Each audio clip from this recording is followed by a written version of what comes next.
Hoy vamos a ver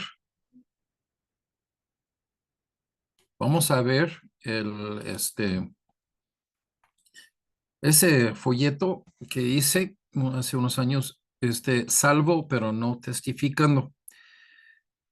Vamos a empezar con bueno, vamos a decir de esta forma, un reconocimiento de que ya que es muy malo que el hombre peca, está condenado por Dios, separado de Dios de la santidad de Dios, porque Dios es santo. Entonces, somos separados de Dios y pues los que no arreglan eso con el plan de salvación que Dios ha hecho para nosotros, es el único plan que funciona de evitar el infierno.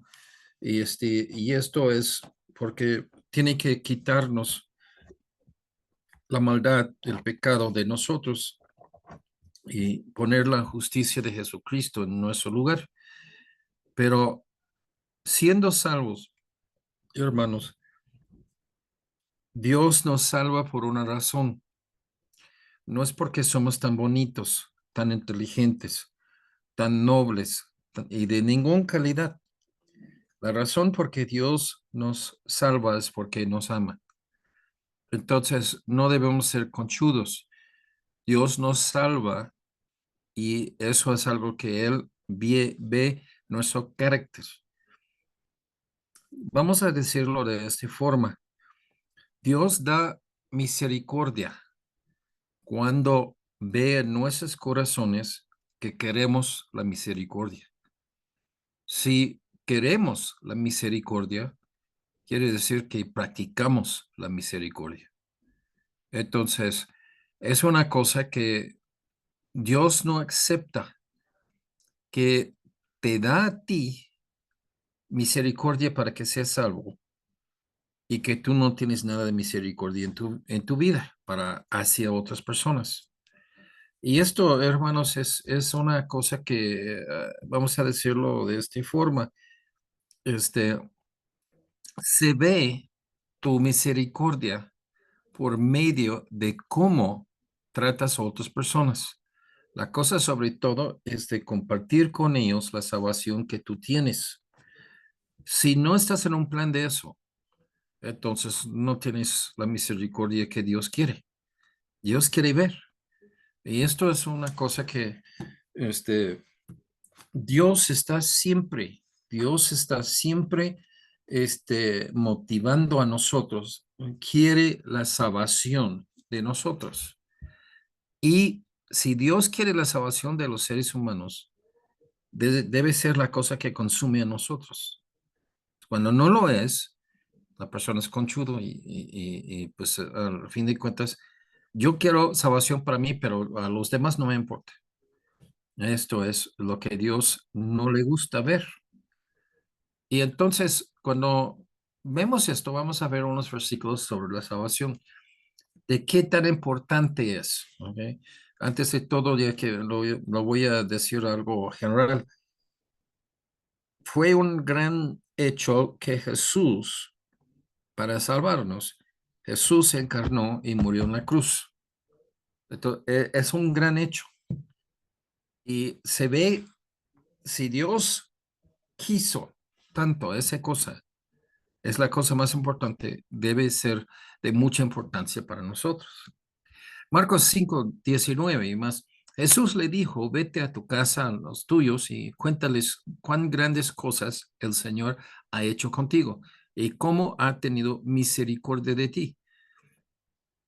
En este evento, este encuentro que Jesús tuvo con alguien, que le sanó, y luego después, el mandamiento, después de ser sanado, después de ser rescatado de una forma de problemas, entonces Jesús dice, cuéntales, y a la verdad, si Dios te ha salvado, tú debes compartir con los demás. Es la misericordia que Dios te mostró a ti, tú debes tener lo mismo para otros. En Hechos 4:20, porque no podemos dejar de decir lo que hemos visto y oído. O sea, es algo contagioso cuando Dios te salva. Tú tienes que compartirlo con otros. Una cosa es un mandamiento, otra cosa es un empuje por tu propio deseo, que tú quieres que todo el mundo sabe que tú eres salvo. En Hechos 22:15, porque serás testigo suyo, o sea, de Dios, a todos los hombres de lo que has visto y oído. Todo lo que los discípulos tuvieron de experiencia, ellos quisieron compartir con otros, ¿sí? Si el mandamiento que vimos el otro domingo, el mandamiento mayor de todos es que ya que uno ama a Dios y ama a su prójimo, pues no puedes amar a tu prójimo si no lo buscas su salvación primero sobre todo. Todos los problemas en el mundo de la gente vienen de su mal relación con Dios, ¿ok? Entonces, cuando nosotros entendemos el principio ahí, se hace muy obvio que debemos compartir el Evangelio con otros. En Hechos 1:8, pero recibiréis poder cuando haya venido sobre vosotros el Espíritu Santo y me seréis testigos en Jerusalén, en toda Judía, en Samaria y hasta lo último de la tierra. O sea, la queja de una persona salva que porque no va a todos sus conocidos y compartirlo, porque pues yo no tengo poder espiritual.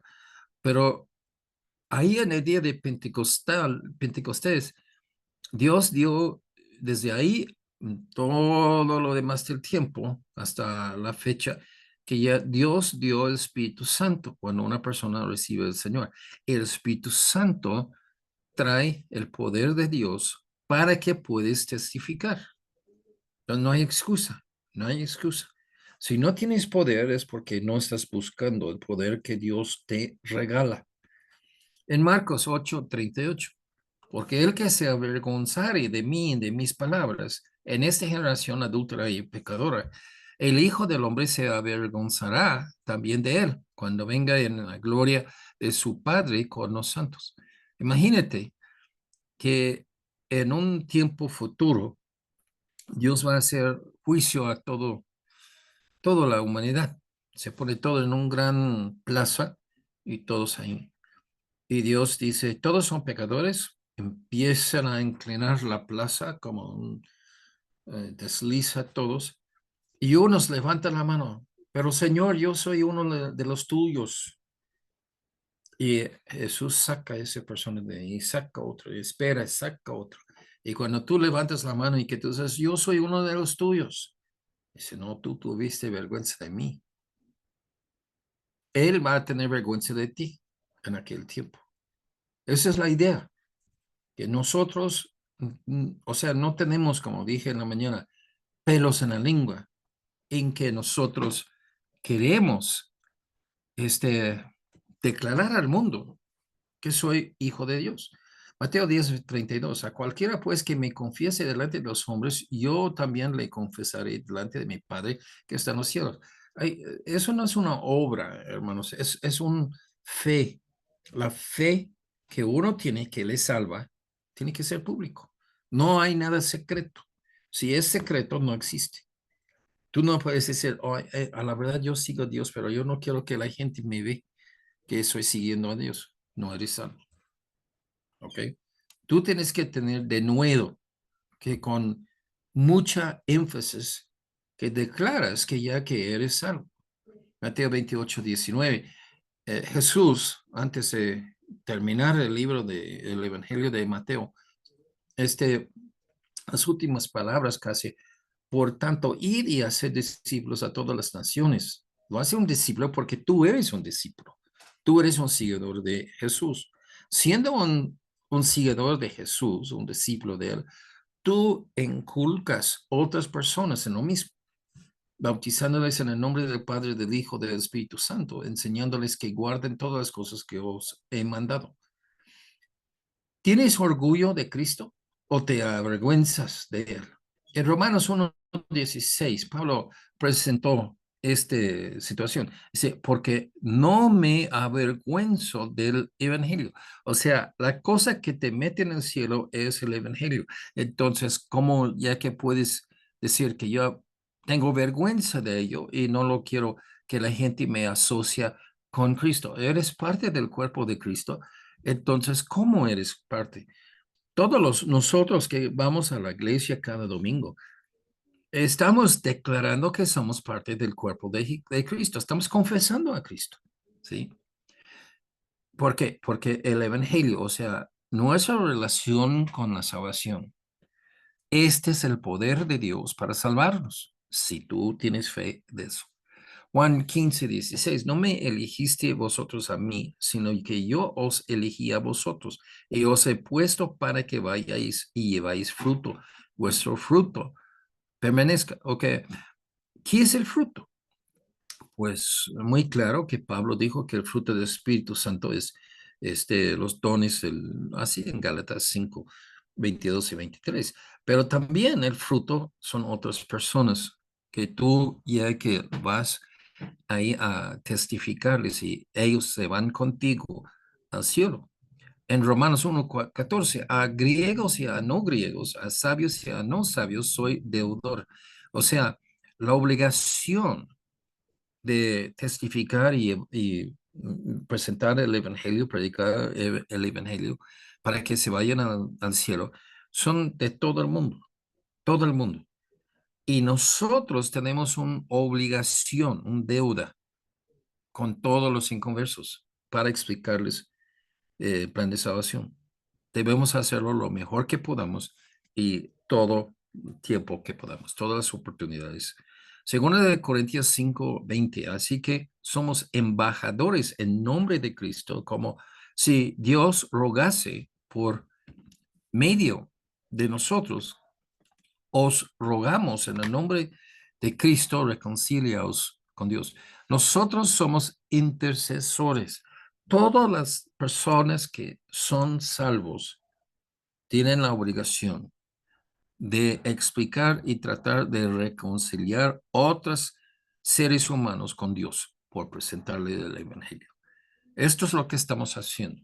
Entonces, si se enojan o que te maldigan o que te ignoren, ni modo, seguimos, porque esto es el asunto. Por X problema ya no quieren el evangelio, todavía seguimos. El hombre que quiso ser perdonado, pero él mismo no quiso practicar el perdón. En una parábola, en una explicación, Jesús en Mateo 18:21-22, entonces se le acercó Pedro y le dijo, Señor, ¿cuántas veces perdonaré a mi hermano que peque contra mí? Hasta 7. 7 es un número de perfección. Entonces, la idea de Pedro representaba realmente la idea de los judíos, que tú tienes así tanto, entonces ya. Ok, entonces vamos a decir que si fuera este judío, el concepto de los judíos, si este fuera en nuestra iglesia hoy en día, dice, bueno, sí, yo tengo que presentarlo el evangelio a otras personas. Entonces voy a llevar 3 folletos y con 3 folletos ya terminé por esta semana o este mes o este año. ¿Ok? Y eso es lo que Pedro está preguntando. Entonces, este, si alguien me ofende, ¿cuántas veces que tengo que hacer para tolerarlo, para que luego después ya puedo enojar con él y hacer algo? Y Jesús le dijo, no te digo hasta 7, sino hasta 70 veces 7. O sea, 70 por 7 es un número tan casi 500 veces. Entonces es un número tan grande que nadie puede contarlo. Y cada vez por la vida en una semana, es difícil de ver, a ver cuántas veces ya que lo he perdonado, estoy llegando. No, nunca vas a llegar y debes perdonar siempre. Y esto también es la idea de que ya que nosotros tomamos todas las oportunidades que Dios nos da para presentar el Evangelio. Jesús explicó que para los hijos de Dios el perdón debe ser una forma de vivir, o sea, siempre, siempre, con todo. Es un hábito, hermanos, de testificar y es muy difícil de entrar ahí y Satanás siempre te pone gente bien dura como piedra de acero para desanimarte, pero el asunto es que ya que nosotros entendemos que es el trabajo y no están rechazando a ti mismo, pero están rechazando a tu Señor. Y esto, pues, ¿cómo les va después? Mal. No lo queremos eso. Mateo 18, 23 a 26, lo cual el reino de los cielos es semejante a un rey que quiso hacer cuentas con sus siervos y comenzando a hacer cuentas, le fue presentado uno que le debía 10,000 talentos. Un talento es un pedazo más o menos como un poco más delgado que la palma, pero más largo. Entonces, de oro, ¿no? Y entonces, ¿cuánto pesa eso hoy en día? Pues yo no sé, $500,000 o hasta $1,000,000. Pero entonces, esa es la parábola, el reino de los cielos, o sea, la salvación, es como ese rey que ya que se va viendo eso. Entonces le debía demasiado. Y 25, a este no, como no pudo pagar, ordenó a su señor venderle y a su mujer y sus hijos, o sea, destruir la familia, hacer todo en esclavitud y todo lo que tenía para que le pagase la deuda. Entonces aquel siervo postrándole suplicaba diciendo, Señor, ten paciencia conmigo. ¿Ok? El asunto aquí es, dice luego, yo te lo pagaré todo. O sea, él no va a pagar todo. ¿Sí? ¿Cuánto? 10,000 talentos, cada uno $1,000,000, o sea, es mucho dinero. Y un siervo no puede sacar eso, no puede. Pero el asunto es que si se humille delante de su señor y que le pide, lo considera y que ya en ese caso sí, le dio misericordia, ¿sí? Y esto es lo que nosotros, el cuadro aquí es de un pecador, nunca puede pagar la deuda que debe a Dios. Es imposible, imposible, ¿ok? Y entonces, si esto es imposible de pagarlo, entonces solamente porque le pidió el Dios o sea, en ese caso el amo, el Señor, que que le concedió misericordia. Dice, ten paciencia conmigo, yo te lo pagaré todo. En Mateo 18:27, el señor de aquel siervo, movido a misericordia, le soltó y le perdonó la deuda. No tuvo ningún derecho de ser suelto. Debe ser vendido en esclavitud y todo lo que tiene y toda su familia. Y esto es lo que debe ser. Pero el Señor no lo hizo así, ya que lo mostró misericordia. Okay. Esa cosa se aplica como si una persona quiere salvación de Dios. En 28, pero saliendo, aquel siervo halló a uno de sus consiervos y que le debía 100 denarios. Un denario es un sueldo, como 100, que debía, un denario es un sueldo mínimo. Y entonces, como 100 sueldos mínimos, es mucho dinero también. Pero si se puede, una persona trabajando un sueldo mínimo, si trabaja y cada otro día que usa ese sueldo para ponerlo en 200 días, menos de un año, puede pagar. Y haciendo le ahogaba, o sea, la agresión, diciendo, págame lo que debes. Entonces, su consiervo, postrando a sus pies, le rogaba, diciendo, ten paciencia conmigo y yo te lo pagaré todo. Mas él no quiso, sino fue y le echó en la cárcel hasta que pagase la deuda.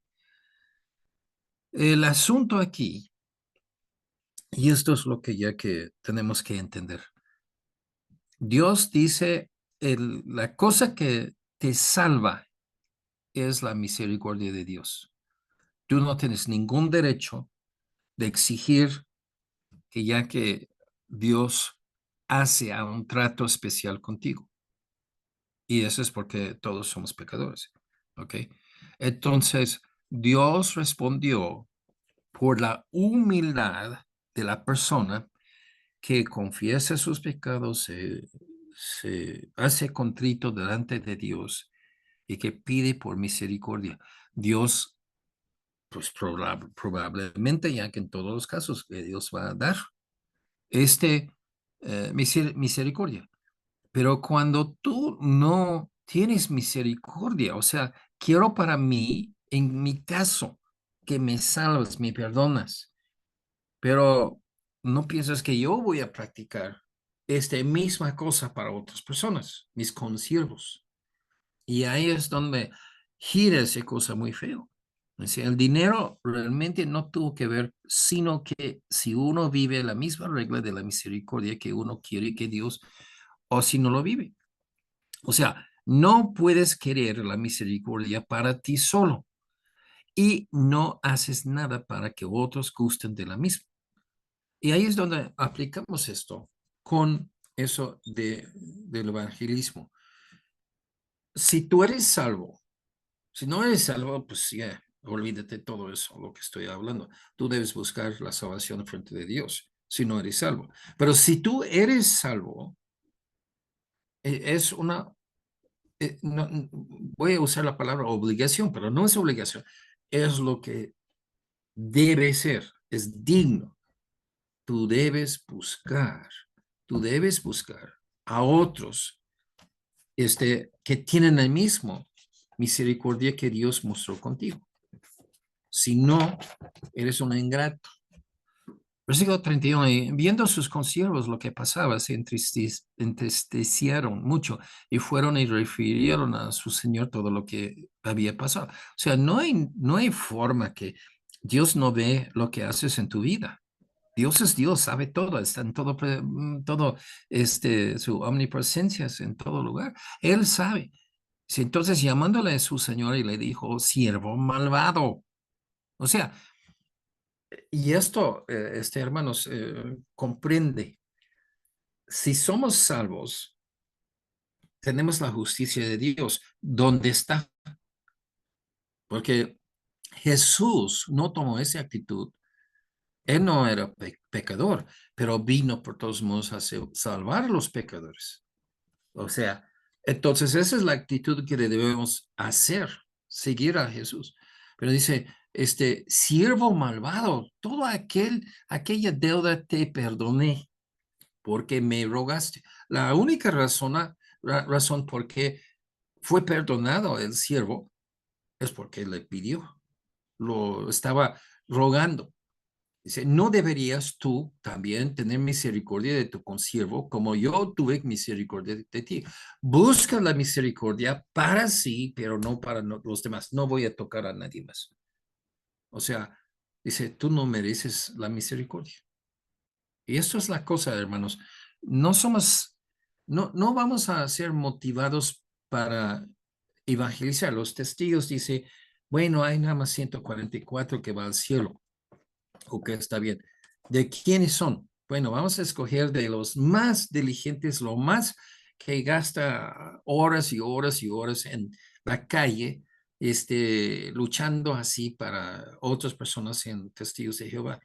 Y, es una forma de salvación por obras. No somos salvos por las obras, pero entender lo que es la misericordia y de entender que eso es algo que uno busca para sí y que una vez que Dios te concede la misericordia de salvarte, se pone en el corazón y brilla a los demás.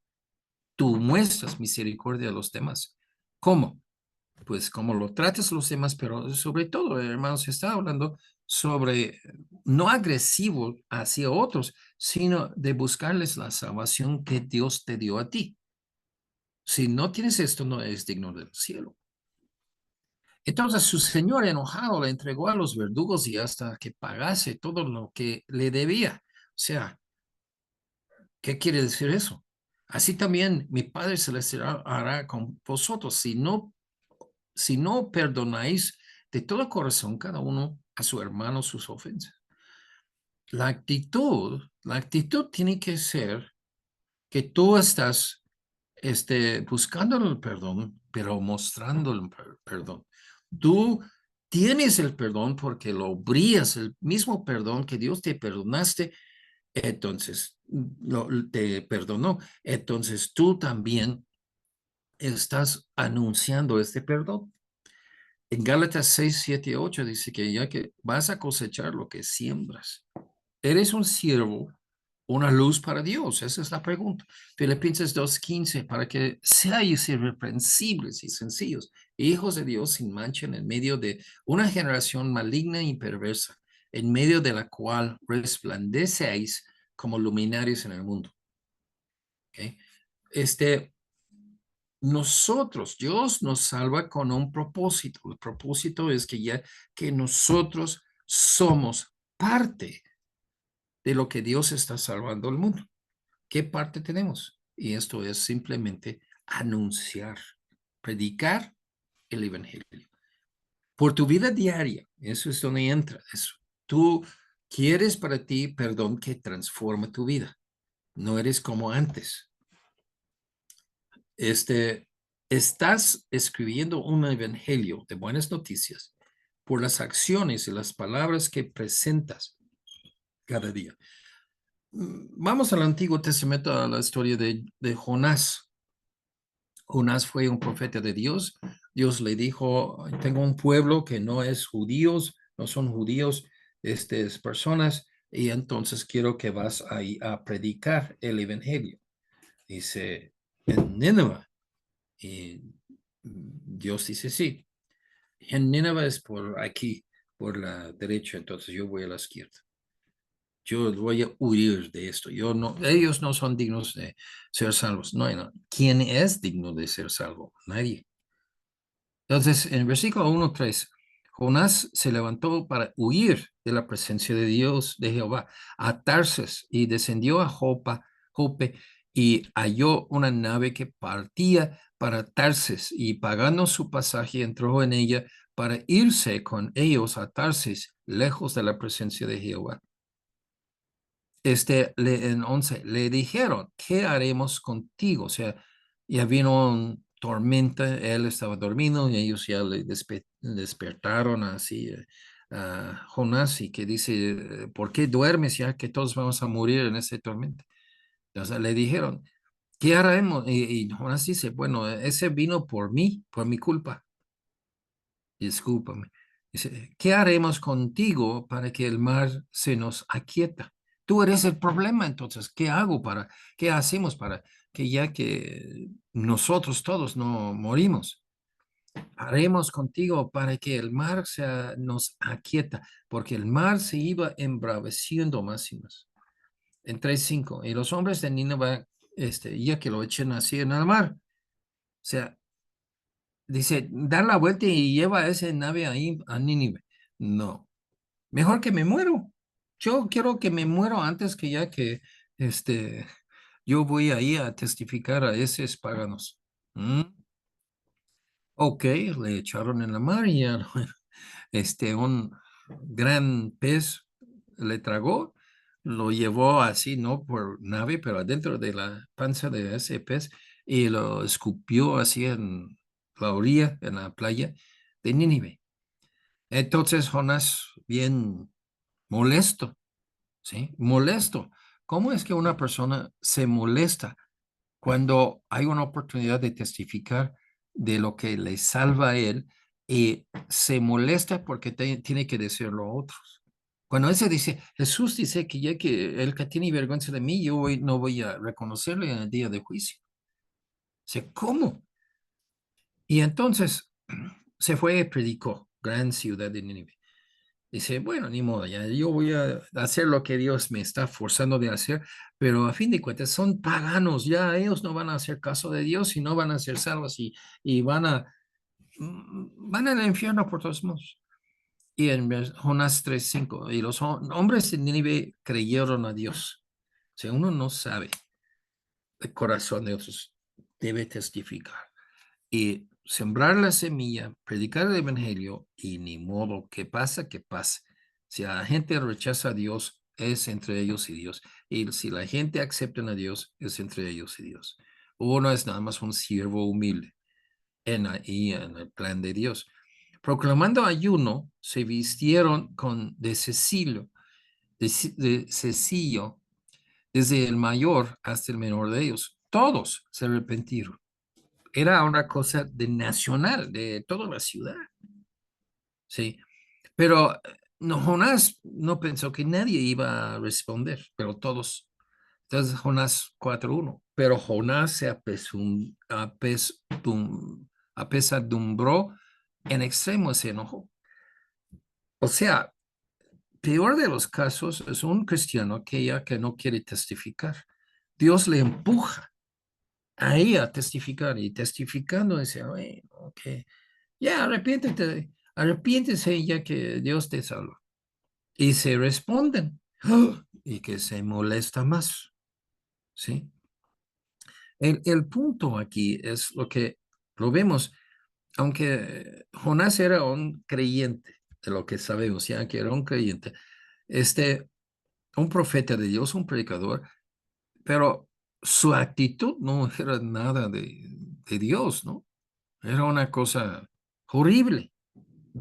Y esto es lo que vemos en muchos cristianos.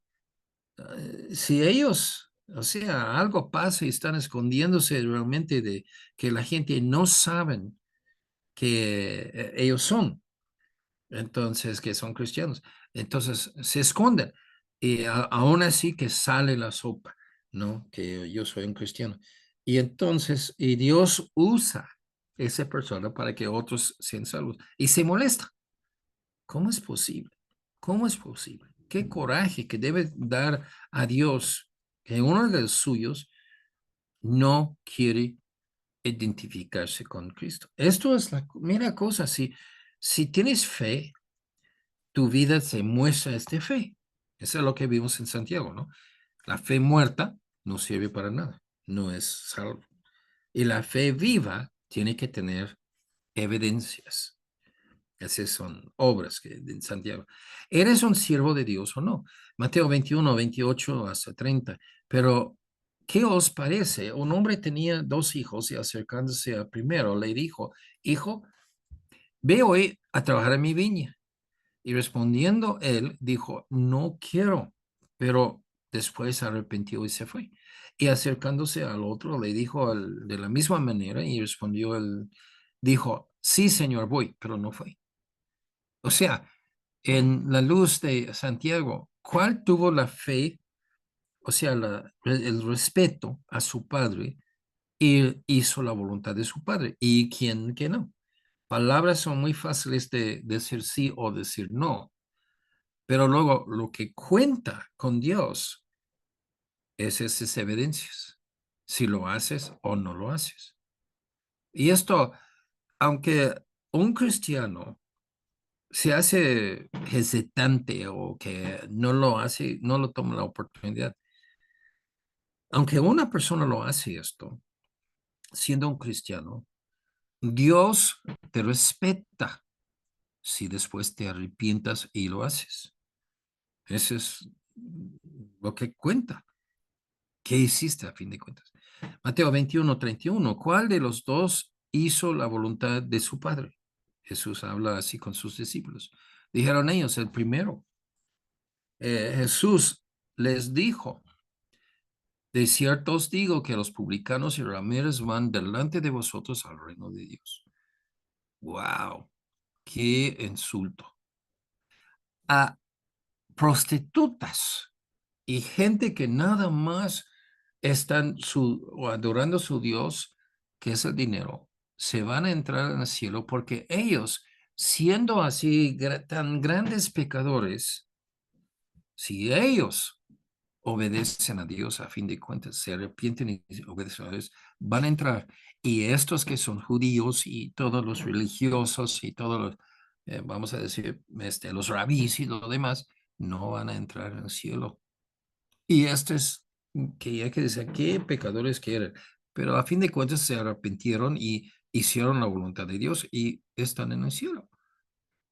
Bueno, entonces, ¿qué se aplica eso? Dios nos manda de testificar, de hablar de nuestra salvación con otras personas. Debemos hablar de nuestra salvación entre los hermanos para que damos práctica, pero luego también con otros. Antes de ser salvos, la gente realmente no entiende cómo orar correctamente y cómo hacerlo. No supieron cómo estudiar la Biblia, memorizar la palabra de Dios, ni ofrecer diezmos y ofrendas. Tuvieron que aprender todo esto en una forma como Dios quiere. Así es con el evangelismo. O sea, no sé cómo evangelizar. Ninguna persona sabe. Pero, a ver, es muy fácil, ¿no? Porque tú eres salvo. Entonces, si has pasado por esto, tú puedes explicar lo que te pasó contigo. A lo mejor que no va a pasar lo mismo exactamente con ellos, pero pues este es por donde empezar. Y eso es algo que digo, yo digo, de brincar de un avión con paracaidista, ya que hacer esto debe ser bien duro, ¿no? Nadie lo quiere, si tiene valor de hacerlo o no. Pero habiendo hecho una vez, si dice, yo no sé cómo hacerlo, pero sí lo hice. Ah, entonces, ¿cómo fue? ¿Y qué platico? Bueno, para mí, en mi caso fue da, da, da. Y eso es lo que hacemos con el evangelismo, con la salvación. Tú no puedes ser experto porque a la verdad es muy complicado. Hay muchas sectas y en cada secta ya que cambian las palabras, significa otra cosa que no es en la Biblia y que quieren enredarse y todo. Es muy difícil tratar con sectas y todo eso de falsas religiones. Y pues uno tiene que aprender por estudiar, por práctica, por experiencia. Pero aunque todo esto, a lo mejor que tú no tienes tiempo y no has hecho esto, siempre puedes decir lo que te pasó contigo. Mateo 7, 21 al 23. No todo el que me dice Señor, Señor entrará en el reino de los cielos, sino el que hace la voluntad de mi Padre que está en los cielos. Muchos me dirán en aquel día, Señor, Señor, no profetizamos en tu nombre echamos fuera demonios, en tu nombre hicimos muchos milagros. O sea, los testigos de Jehová, vamos a aplicarlo hacia ellos. Ellos ya que hacen un gran ministerio en el nombre de Dios. Entonces ya Dios debe dejarles entrar. No, ¿cómo que no? Pues eso es tan importante. Entonces, ¿cómo que no? No. Dios va a decir, no te conozco. Y eso es el chiste. Uno tiene que recibir a Jesucristo. Y luego lo que hace en el ministerio, lo hace porque es la voluntad de Dios. Estudiamos la palabra de Dios, entendemos la voluntad de Dios y lo hacemos esto, porque actividad religiosa no salva a nadie. Entonces les declararé, nunca os conocí, apartaos de mí, hacedores de maldad. Y eso es el chiste. Este, tenemos que entender que la salvación no es una obra que hacemos para ser salvo, ¿sí? Es una cosa que obedecemos. Y eso realmente, es más allá, más al fondo, la fundación de por qué una persona practica con otros, es porque es salvo. Si una persona es salvo, entonces quiere compartirlo. Es la cosa más maravillosa en su vida que pasó. Entonces, sí, quiere que todos saben. Mateo 12:50. Porque todo aquel que hace la voluntad de mi Padre que está en los cielos, ese es mi hermano, mi hermana y mi padre. Ok, tenemos que enfocar que el primer mandamiento que Dios da a cualquier persona es de ser salvo, tener fe en Jesús, el Salvador. De ahí los demás fluye, pero sin esto no hay base, nada que haces para Dios en un contexto religioso, nada sirve. Y esto es lo que nosotros tenemos que entender. que ya que nosotros testificamos porque somos salvos, de testificar, de predicar el evangelio, esto no te salva. Esto haces porque eres salvo. Y así tiene que ser el orden, que porque soy salvo, yo lo voy a compartir eso con todo el mundo. Entonces, esto debe ser la cosa más importante para nosotros. Debe ser una cosa que consume nuestra atención. Consume en el sentido que tomamos las oportunidades de la vida, donde trabajo, donde está mi familia, mis vecinos, mis amigos, cualquier tipo de relación que uno tiene en el mundo con otra persona, otro ser humano, que compartimos lo que pasó con nosotros. Y esto es algo muy importante que nosotros siempre queremos este, promover.